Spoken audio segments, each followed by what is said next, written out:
Hello, we're at the Sikh Lens Festival in Birmingham at Millennium Point, and I'm sitting here with the film director and producers of the film Jaagdi, Neend, and we're just going to talk to them a bit more about the film. So welcome to Sikh Lens Festival to you all, Dalvinder Singh, Harpreet Singh, Manpreet Singh Dhillon. So please tell us about the film Jaagdi and a bit more about it. I think the core concept of the movie is that it's about the virtual reality and spirituality. Right. So it's trying to bring from the Gurmat or from the Gurbani's point of view, that what is it teaching about the virtual reality to us. And once we really enter into this world more and more deeper into this whole world of virtual reality, how it may start to change the context of some of the words that we have in Gurbani, and how kids may start to interpret the Gurbani in a different way. So it's almost like the extrapolation from today's time into another 10, 20, 30 years, and trying to give that thought-provoking sort of the ideas to the audience that how this world may change and how the kids may start to look at the Gurbani in a very different way in the world of virtual reality. And what inspired you to create this idea, this amazing idea that you've got for the film? I think it started with the fact that when pre-COVID, I started sessions with the kids. My dad has always been into this whole sort of scheme of things where he was working with kids about Gurbani and helping them to do what they want to do in life, but from the Gurbani's point of view. So when he passed away, I thought, okay, I should do my bit too. And I started to work with kids, and for the first 6 months, I didn't say anything to them. I was actually asking them to speak to me, so that I can learn their language, what they think in today's day and age, because we all come from Indian background, so our understanding of the world and the context is very different. So I didn't want to go and tell them in my language. I wanted to understand their language. So when I started to learn from them, I understood that their language and their context and our context, even with the same word, our contexts are very, very different. That's true. So that's where, I think I could almost see that if today they're thinking so differently to us as we start to enter into the virtual reality. Now I just pushed that whole concept to another 30 years. How will the next generation think? So that's where this idea came, that this is what it will be. And then I think I shared that idea with Manpreet as a table talk. And then I think I will let him narrate the next part of it, how it became a documentary from there.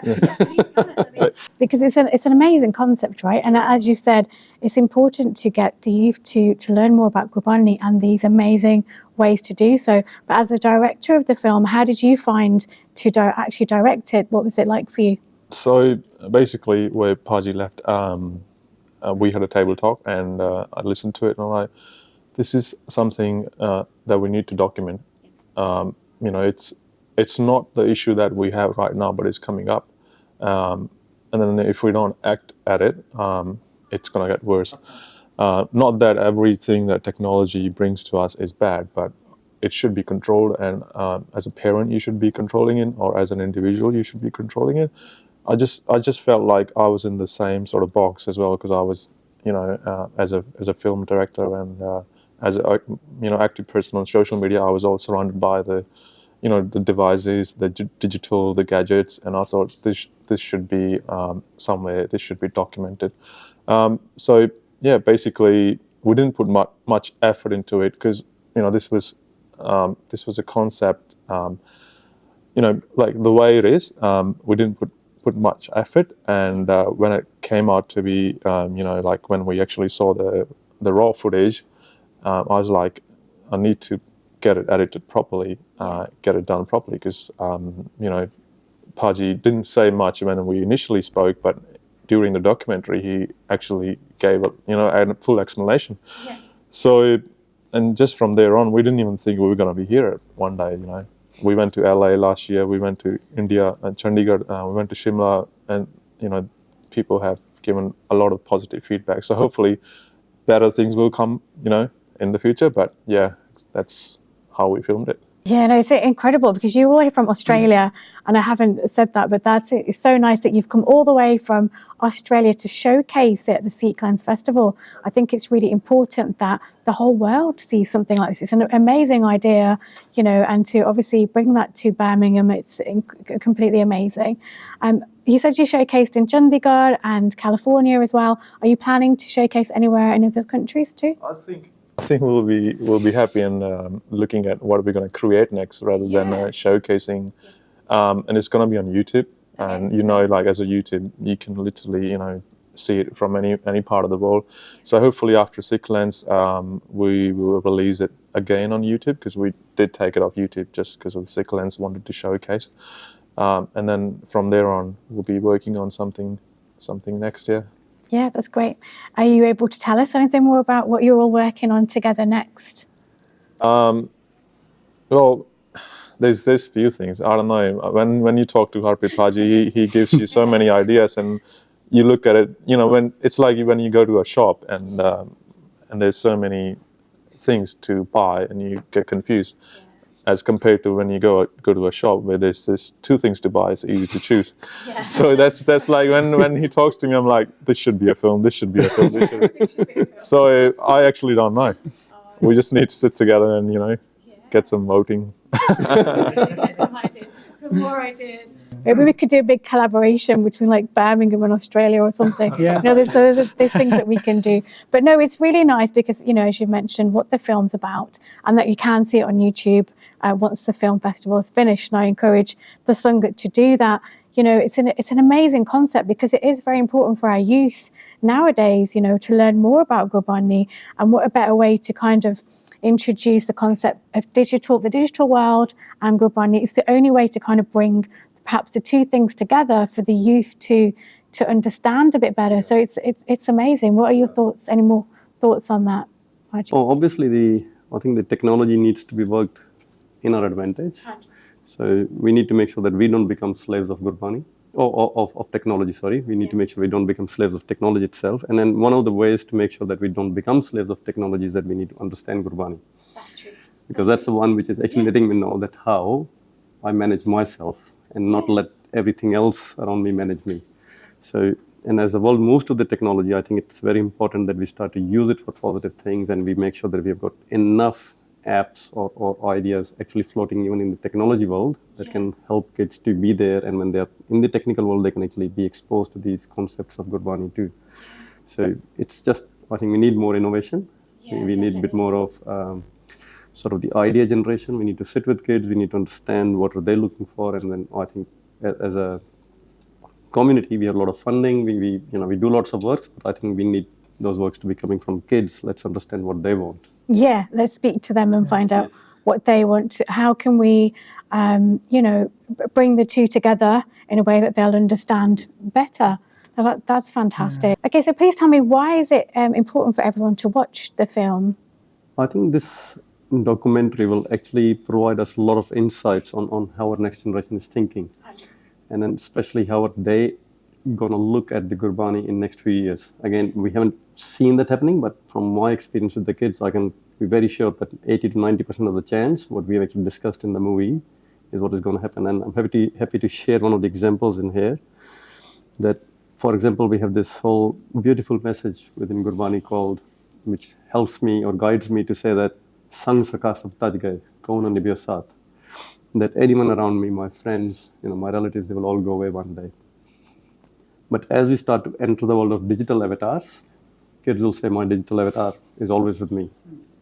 They're not going anywhere. I switch on the TV or my computer, and then my digital avatar is there. So they will not be able to understand the relevance of this Pankti maybe. This is what I can sort of anticipate is going to happen. So there are lots of messages like this, which could be helpful to parents when they're actually trying to coach Gurbani to the kids, that how is child psychology working in today's day and age? How to actually then bridge the gap and give the message to the kids, or even how we can actually manage or control the use of the technology and then make sure it's being used for the good purpose. So that's what I will say is the key reason why we should all be watching it. Yeah, it's very true. And, we're going towards that way now where people are liking those types of technology. Can you tell us a bit more about that? Why is that important? Why do people like that? And why is that the best way to bridge the gap, as you've said there? So this is what I feel. I think it's the emptiness of doing something interesting. So if you have a day off, for example, and you're sitting at your home, you have no plans to go out and see the nature, or even do something, see your friends and socialize. the thing is going to be, you will be on a gadget. You'll end up watching Netflix. You'll end up watching, you know, some sort of streaming services, or maybe even scrolling for the whole day. And that's where, you know, your day is gone. And next thing you look at is the screen time, and that will be like 6 hours, 8 hours, and that doesn't help you. You know, with the screen time, I always say it's not there to help you. It's there to make you feel guilty of what you have done. Yeah. You know, it's not going the next day you're going to be doing the same, and then look at screen time and feel guilty again. Yeah. So I think don't be you know, sort of leave any space or any time for you know, we should be going out in the nature more. We should be socializing with people more. We should be more you know, do more communication with people and learn from each other as a community, rather than, you know, be on the gadgets. And that's when everyone likes them, you know, because it gives you a more interesting life than what you already have. Yeah. You know, that's why we want it. Yeah, no, it's fantastic. It's very encouraging, and I would say to the Sangat, no, please to watch it on YouTube. It will be out soon again, to watch your film. And do you have any special messages for the Sangat to all the viewers that are watching? I would say, like, as they say, we live in a cancel culture. But as we're talking about the technology, it's already there. Yeah. It's all about being mindful. Say if you're using the social media, you can get some very nice things from there. You would be talking about watching this on TV or watching on YouTube. We get it from the social media. 100. But it's about consuming things mindfully. And if it's like a entertainment in a learning way, that's I would like to say about it. Yeah. No, thank you. Thank you very much. Yeah. And how about you? The message I would like to give to the audience is that I'll take the analogy of the relay race. Yeah.